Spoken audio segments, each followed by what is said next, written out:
Apparemment, la Colombie-Britannique n'est abordable que pour les millionnaires du secteur technologique ou ceux qui ont hérité d'un bungalow à Vancouver acheté par leurs proches pour le prix d'une Corolla d'occasion. Tous les articles disent la même chose, la Colombie-Britannique est magnifique, la Colombie-Britannique est magique, et la Colombie-Britannique vous ruinera si vous ne partez pas en Saskatchewan. Mais devinez quoi? Il y en a bel et bien, sont des villes en Colombie-Britannique où les maisons ne coûtent pas $1 million, où les taxes foncières ne sont pas liées à la liquidation et où la retraite ne rime pas avec « vie morne en fourgonnette ». Non, pas des camps miniers isolés ni des villages accessibles uniquement par avion dont les soins médicaux dépendent des caprices de la météo. De vraies villes, avec des infrastructures, avec de beaux paysages, et des logements qui ne soient pas aussi déconnectés de la réalité que dans le reste de la province. Allons-y. Numéro 10. Trail, Colombie-Britannique, là où la fumée des chalets rencontre les régions montagneuses abordables. Trail se situe dans la région de West Kootenay, en Colombie-Britannique, et compte environ 7500 habitants. L'économie locale repose principalement sur une fonderie qui assure des emplois et dégage parfois une légère odeur selon la direction du vent. Les prix de l'immobilier y sont si bas pour la Colombie-Britannique que les habitants de Vancouver pensent à une erreur ou que la ville a été construite sur des déchets toxiques, ce qui expliquerait son accessibilité. Cette dernière hypothèse est en partie vraie. Un siècle de fonderie a façonné un patrimoine environnemental qui maintient les prix raisonnables, contrairement aux villages de montagne préservés où l'on fait comme si l'activité industrielle n'avait jamais existé. D'après les données de la BC Real Estate Association de fin 2024 et début 2025, les prix des maisons individuelles à Trail varient de $275 000 à $450 000 selon la taille, l'emplacement et la proximité des installations industrielles qui rappellent parfois qu'il ne s'agit pas d'un paradis montagnard préservé, mais d'une ville ouvrière entourée par la nature, où se trouve par hasard une immense usine métallurgique, tandis que vous profitez de la vue sur les montagnes. Vous pouvez acquérir une maison solide de 3 chambres avec jardin et vue sur les montagnes pour un prix allant de $300 000 à $375 000 ou des maisons rénovées au charme historique pour un prix allant de $350 000 à $425 000. Il s'agit des prix actuels en Colombie-Britannique en 2025 et non de données historiques datant d'une époque où le logement était encore abordable dans la province. Ce n'est pratiquement jamais le cas, surtout ces derniers temps, car la spéculation et les investissements immobiliers ont fait grimper les prix à des niveaux tels qu'acheter une maison ressemble davantage à gagner à la loterie qu'à une étape normale de la vie accessible grâce au travail et à l'épargne. La ville se situe à la confluence du fleuve Columbia et d'un terrain montagneux, créant un paysage qui, malgré la fonderie industrielle dominant l'horizon et les odeurs occasionnelles rappelant qu'il s'agit d'une ville industrielle en activité et non d'une destination touristique feignant l'authenticité pour les visiteurs qui prennent des photos et repartent sans comprendre comment les gens vivent ici toute l'année à travers les hivers et les cycles économiques, est indéniablement beau. Le climat est typique de l'intérieur de la Colombie-Britannique. Les hivers sont froids, avec des températures descendant jusqu'à -15 ou -20 degrés Celsius. Ici, le froid est rude et exige des vêtements adaptés et un véhicule bien préparé, contrairement à Vancouver, où une veste un peu plus épaisse suffit et où les gens se plaignent constamment, même si les températures descendent rarement en dessous de zéro. Les étés sont chauds, atteignant régulièrement 30 degrés Celsius, créant ainsi des saisons bien distinctes contrairement aux 9 mois de bruine grise de Vancouver, entrecoupés de 3 mois de bruine non grise, que les habitants qualifient de magnifiques car ils ont investi trop d'argent pour admettre que le temps est en réalité assez déprimant. Trail possède l'hôpital régional de Kootenay-Boundary qui offre des services d'urgence, des diagnostics et des programmes médicaux adaptés à une ville de cette taille et nettement supérieurs à ceux de nombreuses autres villes de l'intérieur de la Colombie-Britannique. Les soins médicaux y sont limités à une clinique ouverte 3 jours par semaine où travaille une équipe de médecins qui changent constamment et qui sont incapables de se souvenir du nom de leurs patients. Bien que certains médecins généralistes acceptent des patients, obtenir un rendez-vous exige la persévérance typiquement canadienne. Il faut appeler au moment précis où le cabinet est brièvement ouvert avant sa fermeture. Le système de santé fonctionne donc exactement comme prévu si l'objectif était de générer de la frustration et de décourager les gens. Pour des soins médicaux spécialisés, Nelson, à 1 heure de route, offre un plus grand choix. Sinon, des centres médicaux plus importants sont accessibles en voiture à une distance raisonnable pour des rendez-vous planifiés. Cependant, la notion de « raisonnable » est relative et dépend de l'habileté du conducteur à conduire en hiver sur les routes de montagne, des conditions qui peuvent mettre à rude épreuve les conducteurs citadins. À Trail, les taxes foncières varient entre $2 200 et $3 200 par année pour une maison d'une valeur de $350 000. Ce montant est raisonnable pour la Colombie-Britannique, où certaines municipalités facturent $5 000 ou plus pour des propriétés comparables dans des secteurs plus prisés. Ces secteurs sont recherchés par une clientèle aisée, généralement exigeante et prête à investir une somme importante dans son logement. Le coût de la vie, hormis le logement, est modéré.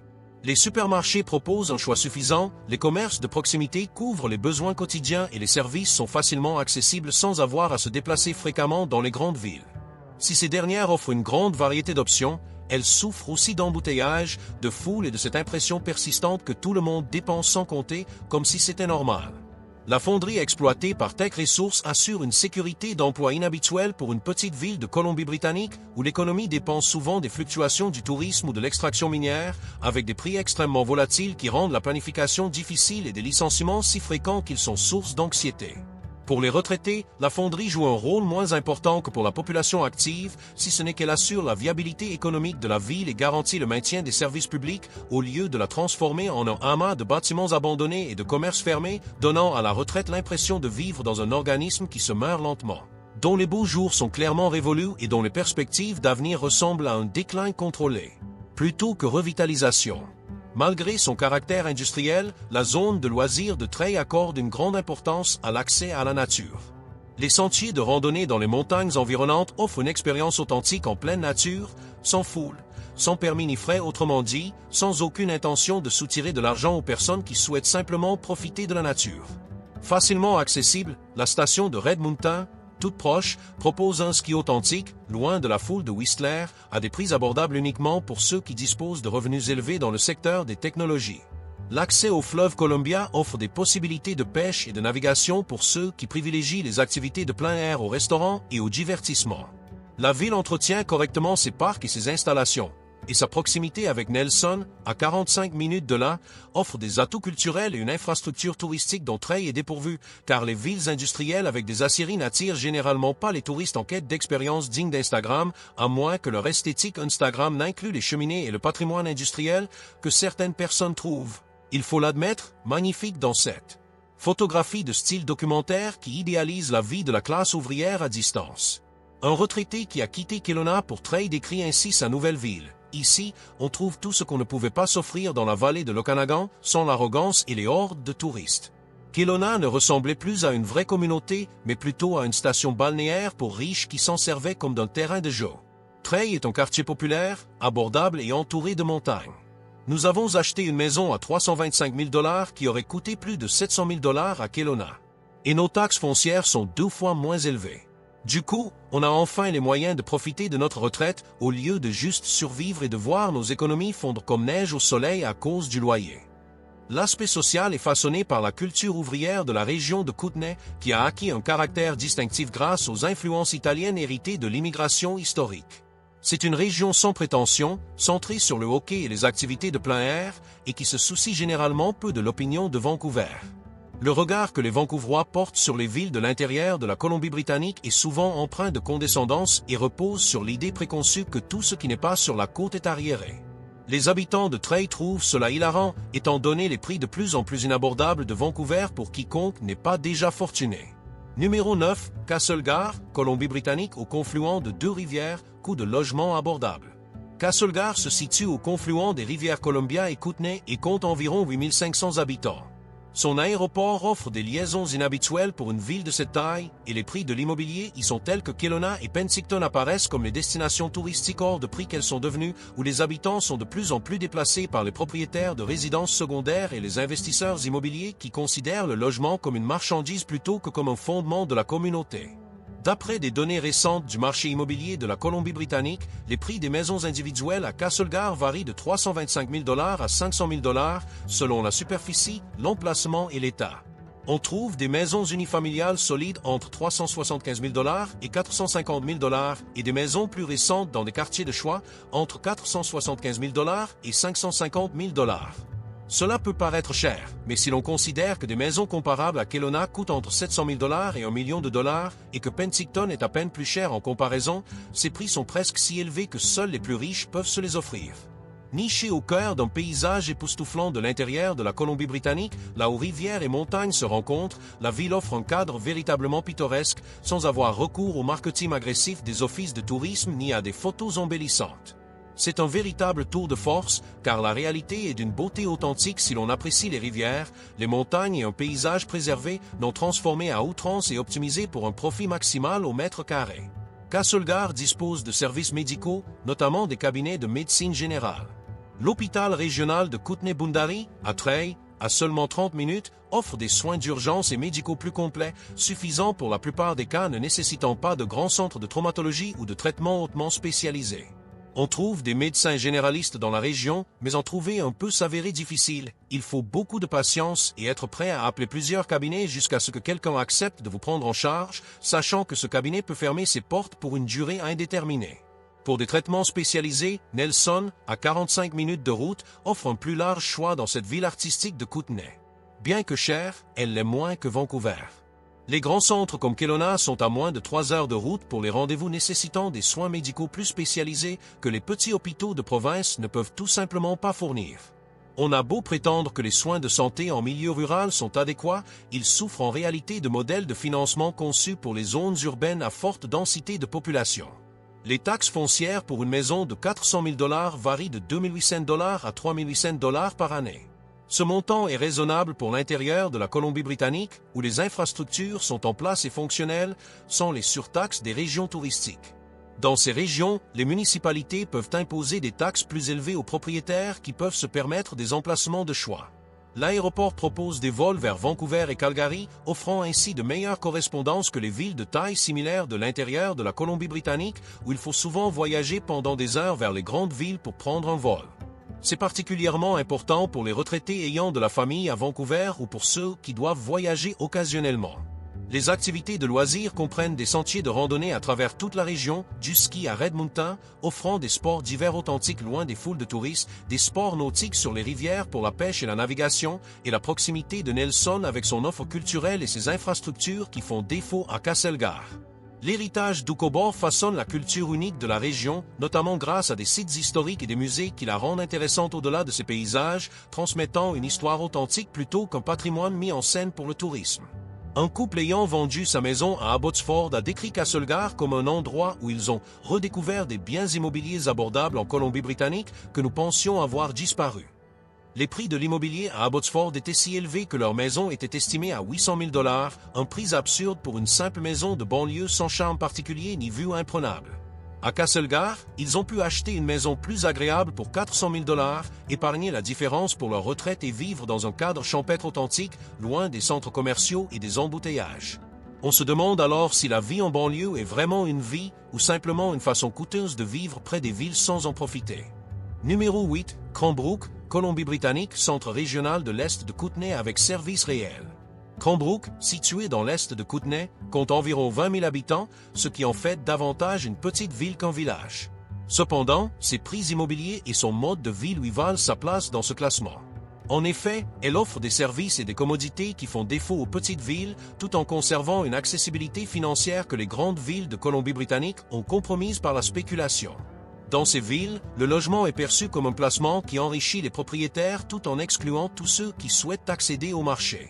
D'après les données du marché immobilier de la Colombie-Britannique, les prix des maisons individuelles à Cranbrook varient de 375 000 $ à 550 000 $ selon la superficie, l'emplacement et la qualité. On trouve des maisons solides à partir de 400 000 $ à 475 000 $, tandis que les constructions plus récentes et les propriétés haut de gamme coûtent entre 500 000 $ et 600 000 $. Cela reflète une réelle accessibilité par rapport aux autres propriétés de la Colombie-Britannique, car ces prix permettent d'acquérir des espaces de vie convenables et non des maisons nécessitant une démolition ou d'importantes rénovations. La ville fait office de centre régional pour l'Est de Kootenay, offrant services, commerces et commodités aux petites communautés environnantes qui en sont dépourvues. L'hôpital régional d'East Kootenay propose des soins d'urgence complets, des médecins spécialistes et un niveau de soins médicaux exceptionnel pour les villes de l'intérieur de la Colombie-Britannique où les services médicaux se limitent souvent à des cliniques avec des médecins de passage. On y trouve des médecins généralistes, mais leur disponibilité est fluctuante en raison de la crise sanitaire actuelle au Canada. L'infrastructure médicale est suffisante pour répondre à la plupart des besoins, évitant ainsi de devoir se déplacer jusqu'à Calgary ou Vancouver. Les taxes foncières pour une maison de 450 000 $ varient de 3 200 $ à 4 200 $ par année, un montant courant dans les villes de Colombie-Britannique dotées d'infrastructures et de services de qualité, et non pas seulement dans celles qui offrent des services municipaux rudimentaires.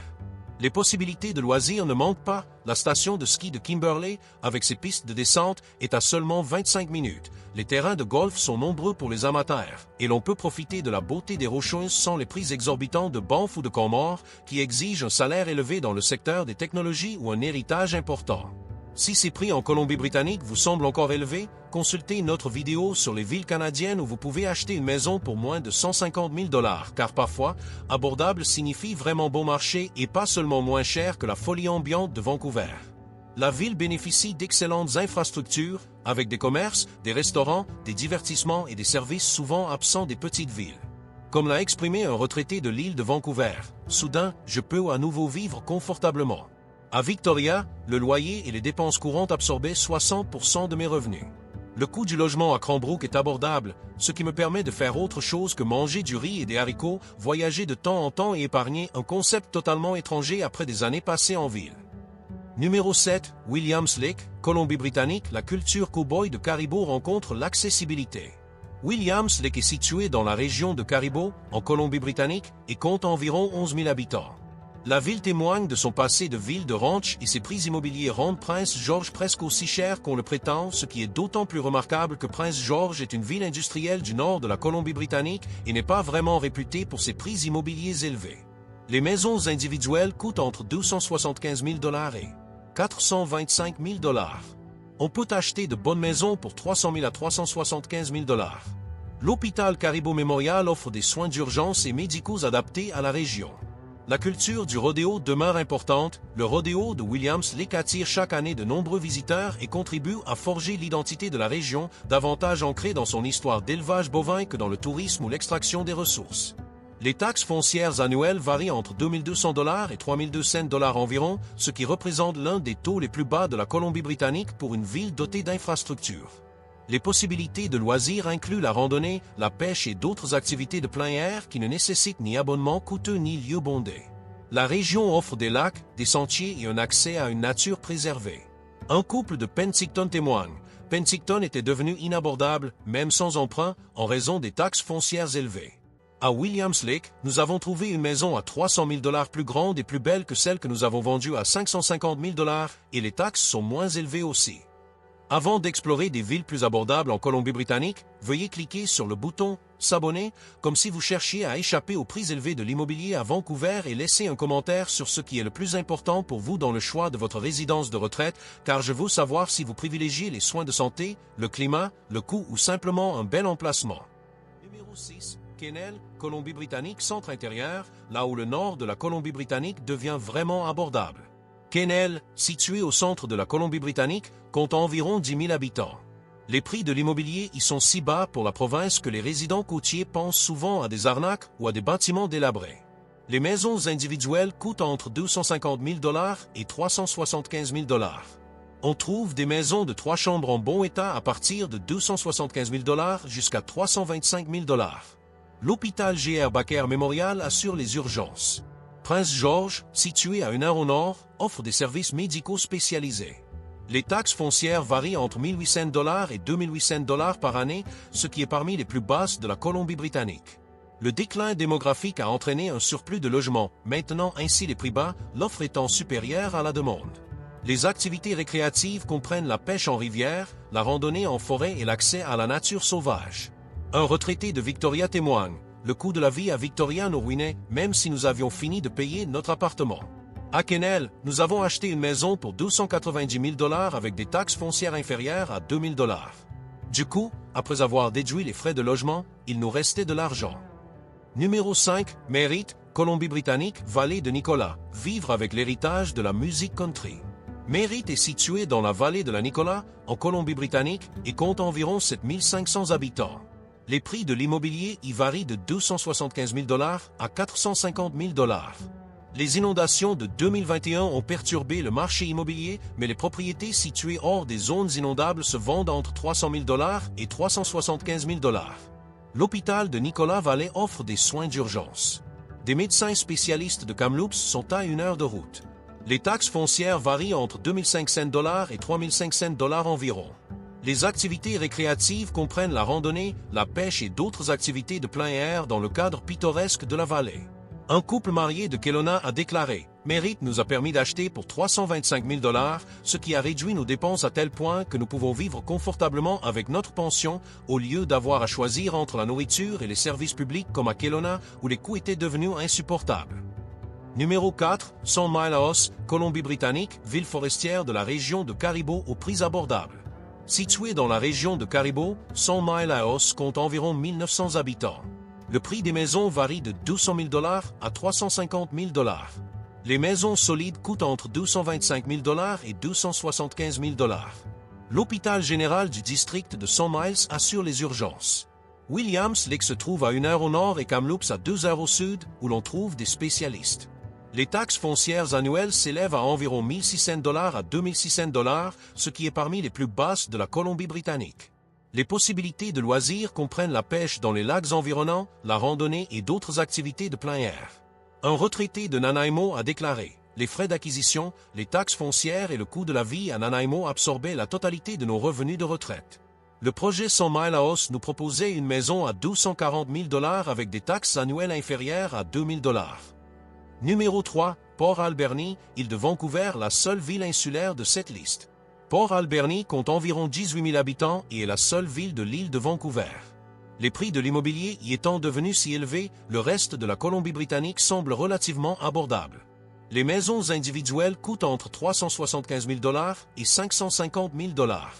On trouve des maisons plus solides à partir de 400 000 $ jusqu'à 475 000 $. L'hôpital West Coast Général assure les urgences. On peut consulter des médecins spécialistes à Nanaimo en 1 heure et demie. Les taxes foncières varient de 3 500 $ à 4 500 $. Ces prix sont plus élevés que dans d'autres villes de la région, mais nettement inférieurs à ceux de Victoria ou de Nanaimo. Les possibilités de loisirs comprennent l'accès à l'océan et la proximité du parc national Pacific Rim. Un couple de Victoria a déclaré « Port Alberni était la seule solution pour nous permettre de passer notre retraite sur l'île sans nous ruiner. Nous l'avons acheté pour 430 000 $ et nous sommes restés là où nous avions vécu pendant 30 ans. » Deuxième point, Houston, Colombie-Britannique, la vallée de Bulkley offre des possibilités de pêche exceptionnelles. Houston se situe dans le nord de la Colombie-Britannique et compte environ 3 300 habitants. Le prix des maisons varie de 175 000 $ à 325 000 $. Les maisons de qualité, nichées dans une magnifique vallée entourée de montagnes, coûtent entre 200 000 $ et 250 000 $. Le centre de santé de Houston offre des soins de santé de base. Smeader, avec son hôpital, est à 1 heure de route. Les taxes foncières varient de 1 400 $ à 2 400 $, ce qui est parmi les plus basses de la Colombie-Britannique. La truite arc-en-ciel de renommée mondiale attire des pêcheurs du monde entier. Un retraité de Prince George a déclaré « À Prince George, les maisons coûtent 400 000 $ ou plus. Houston nous a offert une maison avec vue sur la montagne pour 220 000 $, des taxes foncières inférieures à 2 000 $ et un revenu de retraite qui nous permet enfin de vivre confortablement. » Numéro 1. Tumbley Ridge, Colombie-Britannique, un paradis au pied des montagnes rocheuses. Tumbley Ridge, situé dans le nord-est de la Colombie-Britannique, compte environ 2500 habitants. Le prix des maisons varie de 175 000 $ à 350 000 $. De solides maisons, nichées dans les contreforts spectaculaires des Rocheuses, avec des chutes d'eau et des sentiers de randonnée dignes de Banff, sont disponibles pour un prix allant de 200 000 $ à 275 000 $, soit un tiers du prix. La clinique offre des soins de santé de base. Fort St. John, l'hôpital le plus proche, se trouve à 90 minutes en voiture. Les taxes foncières varient de 1 200 $ à 2 200 $, ce qui est parmi les plus basses de la Colombie-Britannique. Les possibilités de loisirs sont excellentes, de nombreuses chutes d'eau sont accessibles par des sentiers de randonnée, des fossiles de dinosaures constituent des attractions touristiques uniques et la nature sauvage des Rocheuses est facilement accessible. Un couple de Victoria a décrit Tumbley Ridge comme sans doute le changement de vie le plus radical que nous aurions pu imaginer, mais aussi une véritable bouée de sauvetage financière pour notre retraite. Le coût élevé du logement à Victoria grignotait nos économies à cause des taxes foncières, des allocations logement et des dépenses courantes. Tumbley Ridge nous a offert une magnifique maison dans un cadre montagneux époustouflant pour 240 000 $. Les hivers sont rigoureux, l'isolement se fait sentir et nous sommes plus loin de notre famille, mais nous avons soudainement un revenu de retraite suffisant pour vivre confortablement au lieu d'avoir à choisir entre se nourrir et payer l'électricité. La vérité qui dérange sur la retraite abordable en Colombie-Britannique. Ces 10 villes prouvent qu'il est possible de se loger à un prix abordable en Colombie-Britannique, même pour ceux qui sont prêts à quitter les régions côtières et la vallée de l'Okanagan, devenues des destinations prisées des retraités aisés et des investisseurs immobiliers. Les prix des propriétés y sont raisonnables, les paysages magnifiques et la retraite est envisageable même avec une pension modeste, à condition d'accepter les compromis liés à la vie dans l'intérieur et le nord de la Colombie-Britannique. Ces endroits ne se situent cependant pas sur la côte de la Colombie-Britannique, avec ses hivers doux et son accès direct à l'océan. Ils sont situés à l'intérieur des terres, dans le nord de la province, où les hivers sont rigoureux, les grands centres médicaux éloignés et l'isolement exigent une grande autonomie. Ceux qui s'épanouissent dans ces régions sont ceux qui privilégient un logement abordable et la beauté de la nature au confort et à la proximité des services urbains. Il ne s'agit pas d'échappatoires idylliques sans difficulté. Ce sont des options réalistes pour les Canadiens dont le revenu de retraite leur permet de vivre confortablement dans des endroits abordables, mais pour ceux qui vivent dans des régions chères devenues inabordables pour tous sauf les plus riches, y vivre signifierait la pauvreté. Le choix est, en clair, soit vous payez le prix fort pour les régions côtières de la Colombie-Britannique et vous vous retrouvez face à des difficultés financières, soit vous acceptez des compromis qui vous permettent de profiter d'une retraite confortable dans des régions qui offrent beauté et tranquillité à des prix abordables.